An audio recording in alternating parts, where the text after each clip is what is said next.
Hello mga ka-mentors, gusto mo bang magsimula ng negosyo pero maliit lang ang puhunan mo? Yung tipong kaya ng bulsa pero may potensyal na kumita ng malaki? Well, you are in the right video. Sa episode na ito, pag-uusapan natin ang 7 low investment, high profit business ideas na pwede mong simulan kahit ngayon na. Sa bahay, sa online, o kahit part-time lang. These ideas are budget-friendly, beginner-friendly, at Pinoy-approved. Malit ang risk, pero malaki ang kita kapag sineryoso mo. So, kung sawa ka na sa kakahintay ng increase sa sahod, o gusto mong simulan ng side hustle mo this year, grab a pen, kumuha ng kape at simulan na natin. Let's go! Una sa listahan, online selling na walang kailangan ng inventory. Yes, legit ito. Hindi mo kailangan mag-stock ng produkto sa bahay mo. Pwedeng-pwede sa mga beginners at busy pa sa day job. Option 1. Drop shipping. Ikaw ang magbebenta, pero ang supplier ang bahala sa shipping. Ang trabaho mo, mag-market at kumita ng tubo. Benta habang tulog, parang may sariling tindera na di mo kailangan bayaran ng sweldo. Option 2, affiliate marketing. Mag-promote ka ng products ng ibang tao, tapos kikita ka ng komisyon kada sale. Pwede sa Shopee, Lazada, Amazon, kahit digital products. Pwede to kung marunong ka mag-social media or content creation. Low capital, low stress, high potential. Ang mahalaga, mag-focus ka sa niche, aralin ang market at consistency. Pwede mong simulan zero, kung may cellphone at internet ka. Ngayon, kung gusto mo pang gumawa kami ng mga videos patungkol sa online selling na walang inventory, comment down below online selling para makita namin if marami bang interesado sa ganitong topic, then gagawa namin ng libreng video. Next, kung marunong ka magluto o mahilig ka mag-experiment sa kusina, ito ang perfect para sa'yo. Home-based food business. Low capital pero high demand. Pwedeng-pwede sa mga lutong ulam, snacks, desserts, at beverages. Halimbawa, baked sushi, Korean corn dogs, milk tea at fruit tea, cookies, brownies, or banana bread. At syempre, yung all-time Pinoy favorite, ulam delivery. Puhunan mo lang, ingredients, packaging, at konting marketing. Upload mo lang sa Facebook, Instagram, or TikTok. Boom! Orders na agad. Bonus tip, magpa-pre-order system ka para walang food waste at sure ang kita. Kung may talent ka na sa kusina, don't sleep on this idea. Baka sa ulam mo pala, manggaling ang unang milyon mo. Eto na, kung techie ka o marunong ka sa computer, you can start a digital service business. Kahit nasa bahay ka lang. Ano ba ang mga digital services? Graphic design, social media management, virtual assistant work, video editing, copywriting, transcription services. Kung meron kang skill, may market ka. And the best part, low capital, minsan laptop at internet lang. Paano magsimula? Create a profile sa Fiverr, Upwork, or onlinejobs.ph. Magpakita ng sample works mo, kahit mock projects lang muna. I-market ang sarili mo sa Facebook, groups, or LinkedIn. Gamitin ang AI tools like ChatGPT para mas mabilis ang gawa. Pro tip, kung consistent ka at quality ang output, pwedeng umabot sa $500 to $1,000 per month ang side hustle mo. Skills over puhunan, ika nga. Start mo na yan. Skills mo yan. Pera na yan.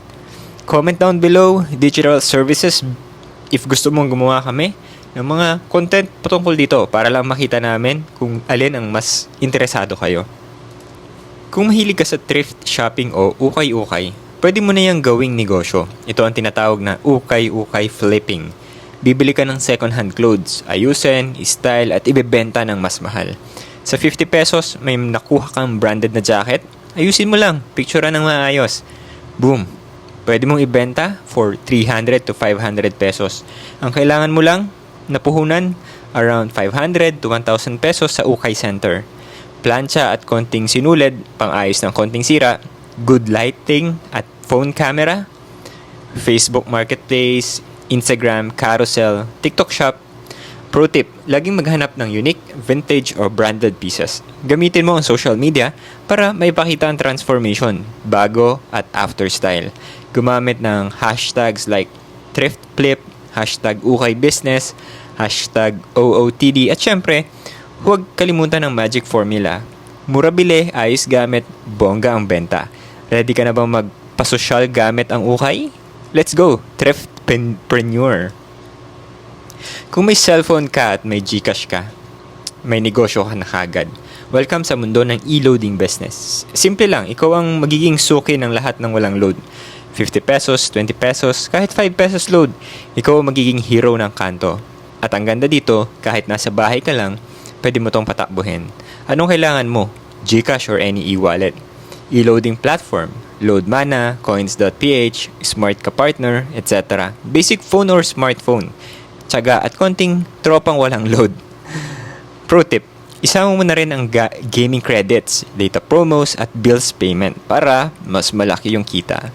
Gawin mong bundle, load ka na, GCash padala pa.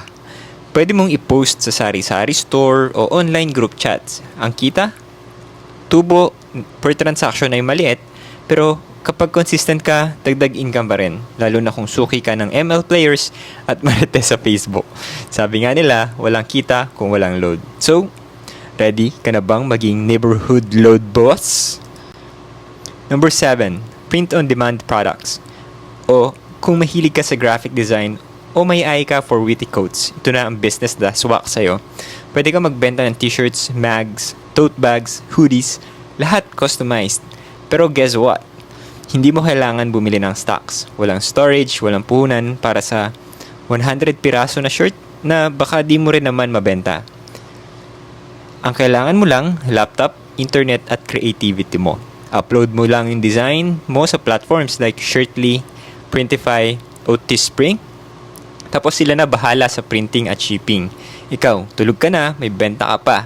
Gusto mo yon, di ba? Ngayon, kung gusto mong ma-manifest na magkakaroon ka ng mga side hustles na to, click mo yung like button. Yan.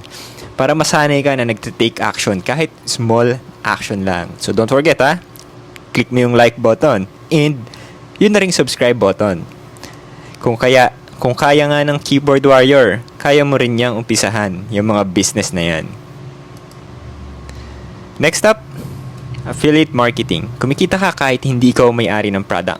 Yes, posibleng-posible yan. Ito ang tinatawag na earning while recommending. Example, nirekomenda mo sa tropa mo yung Shopee finds mo, cellphone stand, headset, o kung ano pa man. Tapos bumili sila gamit yung affiliate link mo. Boom! May commission ka.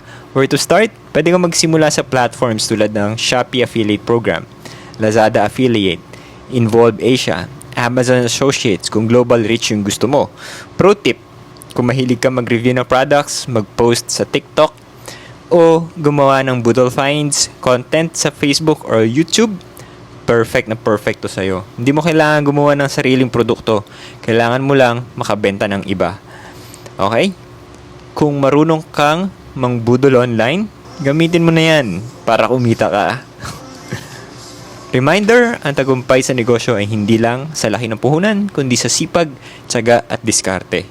Start small, think big, and take action today. Kung gusto mo pang gumawa kami or makatanggap ng mga ganitong content, click mo yung subscribe button tsaka yung notification bell para notify ka pag available na yung mga next content namin patungkol sa mga side hustles tulad ng ganito.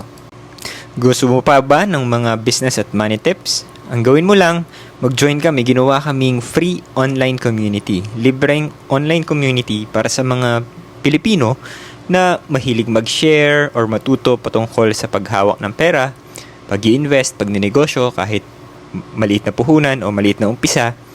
Ngayon, punta ka lang sa philmentors.com/free. Libre yan. And magkakaroon ka rin ng access sa Filipino Wealth Starter Kit. So, guide yan para ma-achieve natin yung financial freedom. All for free. Tara, sabay-sabay tayong umasenso. Kita-kits tayo doon. Disclaimer lang ha, this content is for educational purposes only and not professional, not financial advice. Always do your own research and consult with a professional before making financial decisions.